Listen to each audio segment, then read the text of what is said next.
Gálatas 3. Ó Gálatas insensatos! Quem os enfeitiçou? Não foi diante dos seus olhos que Jesus Cristo foi exposto como crucificado. Gostaria de saber apenas uma coisa: foi pela prática da lei que vocês receberam o Espírito, ou pela fé naquilo que ouviram? Será que vocês são tão insensatos que, tendo começado pelo Espírito, querem agora se aperfeiçoar pelo esforço próprio? Será que foi inútil sofrerem tantas coisas? Se é que foi inútil. Aquele que lhes dá o seu Espírito e opera milagres entre vocês, realiza essas coisas pela prática da lei ou pela fé com a qual receberam a palavra. Considerem o exemplo de Abraão: ele creu em Deus, e isso lhe foi creditado como justiça. Estejam certos, portanto, de que os que são da fé, estes é que são filhos de Abraão. Prevendo a Escritura que Deus justificaria pela fé os gentios, anunciou primeiro as boas novas a Abraão: por meio de você todas as nações serão abençoadas. Assim, os que são da fé são abençoados juntamente com Abraão, homem de fé. Já os que são pela prática da lei estão debaixo de maldição, pois está escrito: maldito todo aquele que não persiste em praticar todas as coisas escritas no livro da lei. É evidente que diante de Deus ninguém é justificado pela lei, pois o justo viverá pela fé. A lei não é baseada na fé, pelo contrário, quem praticar estas coisas, por elas viverá. Cristo nos redimiu da maldição da lei quando se tornou maldição em nosso lugar, pois está escrito: maldito todo aquele que for pendurado no madeiro.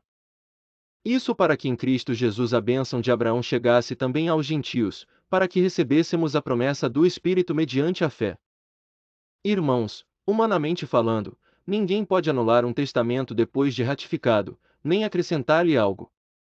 Assim também as promessas foram feitas a Abraão e ao seu descendente.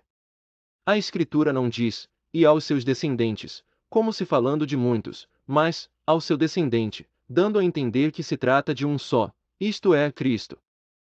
Quero dizer isto: a lei, que veio 430 anos depois, não anula a aliança previamente estabelecida por Deus, de modo que venha invalidar a promessa.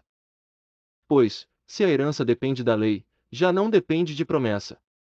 Deus, porém, concedeu-a gratuitamente a Abraão mediante promessa.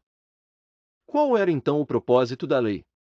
Foi acrescentada por causa das transgressões, até que viesse o descendente a quem se referia a promessa, e foi promulgada por meio de anjos, pela mão de um mediador. Contudo, o mediador representa mais de um, Deus, porém, é um. Então, a lei opõe-se às promessas de Deus? De maneira nenhuma. Pois, se tivesse sido dada uma lei que pudesse conceder vida, certamente a justiça viria da lei. Mas a Escritura encerrou tudo debaixo do pecado, a fim de que a promessa, que é pela fé em Jesus Cristo, fosse dada aos que creem. Antes que viesse esta fé, estávamos sob a custódia da lei, nela encerrados, até que a fé que haveria de vir fosse revelada. Assim, a lei foi o nosso tutor até Cristo, para que fossemos justificados pela fé. Agora, porém, tendo chegado à fé, já não estamos mais sob o controle do tutor. Todos vocês são filhos de Deus mediante a fé em Cristo Jesus. Pois os que em Cristo foram batizados, de Cristo se revestiram. Não há judeu nem grego, escravo nem livre, homem nem mulher, pois todos são um em Cristo Jesus. E, se vocês são de Cristo, são descendência de Abraão e herdeiros segundo a promessa.